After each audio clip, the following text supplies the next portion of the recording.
We all know in this challenging environment that customer service is even more important than it ever was. That you need to have excellent customer service. Heck, excellent even isn't going to make it. It's got to be memorable. It's got to be so memorable that people are talking about you. But I have found that a lot of people don't understand what it takes to really plant a culture of service in an organization, because that's what it has to be. It has to be more than a smile and be nice course. It needs to be more than a motivational speech. Well, now, yes, those are important. They're a part of the mix. But I have found in my many years in the business and through writing 3 books on the subject that it has to be more. And so I'd like to share with you 3 elements that I think must go in to making a culture of service happen in your organization. I like to think of it as a kitchen stool. Very simple image, and there's 3 legs to that stool. Number 1 is management commitment. Number 2 is customer feedback. And number 3 is employee performance. And of course, there's a seat on the stool, and that's all your systems and procedures that make and drive customer service. Number 1, management commitment. We know that's all about you are the driving force behind it. Are you walking your talk? Have you heard this story about the Greyhound manager, the Greyhound bus manager? He was a regional manager, and he found that one of the things that was very important to their customers was clean restrooms, all right?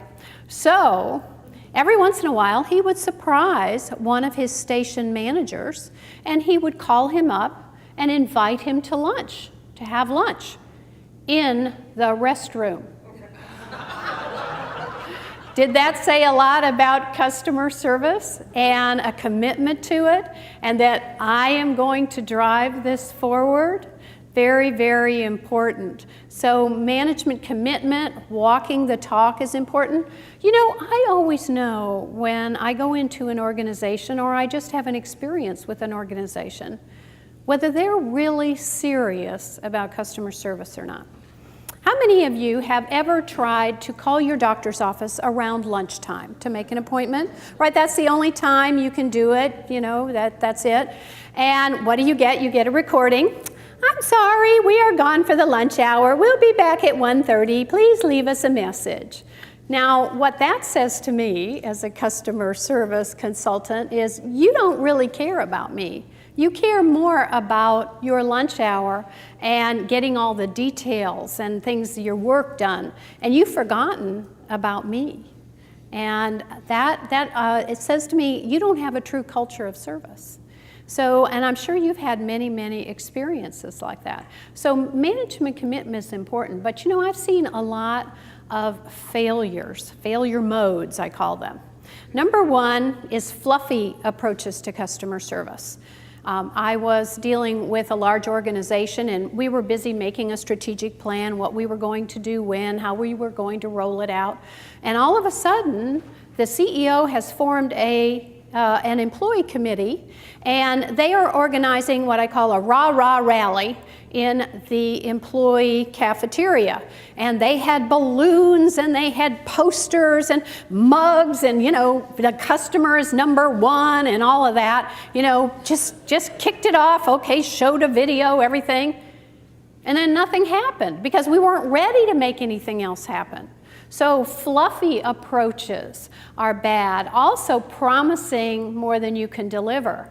I was working with a medical clinic one time, and the manager says to me, I want everybody to wear buttons that say, "We never say no." I said, yeah, you get it, okay? I said, Jeff, you know, that's nice, but are you going to have to say no sometimes? You know, this is a medical practice, and there's a lot of rules and regulations that don't allow you to say yes all the time. So we were heading for trouble right there. Luckily, I talked him out of that. Another one is I see a lot of the fix my people attitude, okay? All right, I still remember the time when I picked up the phone and there was a frantic voice on the other end saying, "We need some telephone skills training right away."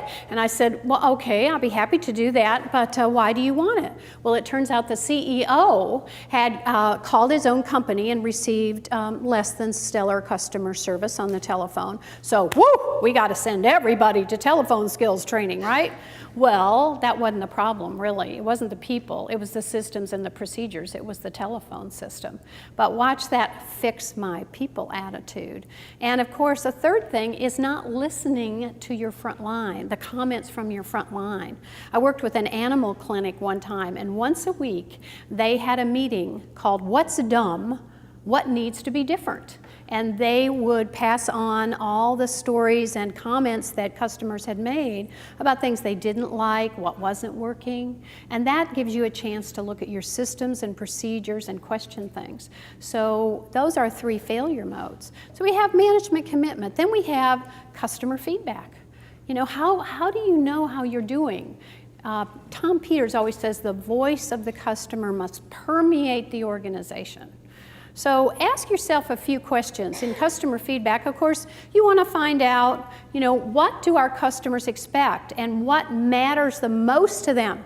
Clean restrooms, quick access, 24/7 access to you, warm and friendly factor, what really matters? Because that's what you want to concentrate on in delivering, because you can't deliver everything all the time. So you have to know what to focus on, very important. Another thing is, of course, how well are we doing? And you need to ask some very specific questions there. One of my favorite questions to ask is, if you could change one thing about our service to you, what would it be? And that avoids what we call the fine response. You know, you've been there. You're at a restaurant. You've had an okay meal. It wasn't really great. You weren't coming back again, but it wasn't bad enough to really complain about. And of course, the wait staff walks up to you and says, "Well, how was everything?" And what do you say? "Fine." Yeah, fine. And they walk away thinking everything's fine, and it's not. So if you ask that one question, you're going to get some good information, and you're not going to get a whole bunch of stuff. You're going to really get a focus. So watch out for that. And then, what's wrong or missing.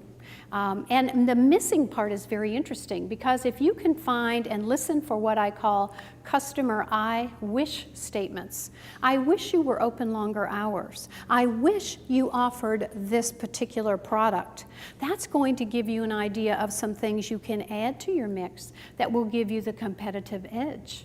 And finally, of course, what we normally think of customer service is employee performance. That's the smile and be nice part, and that's important. But success with that starts with whom you hire.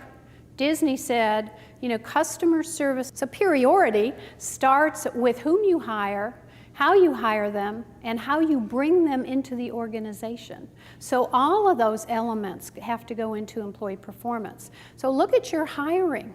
Are you asking the kinds of questions that will bring out true customer service attitudes?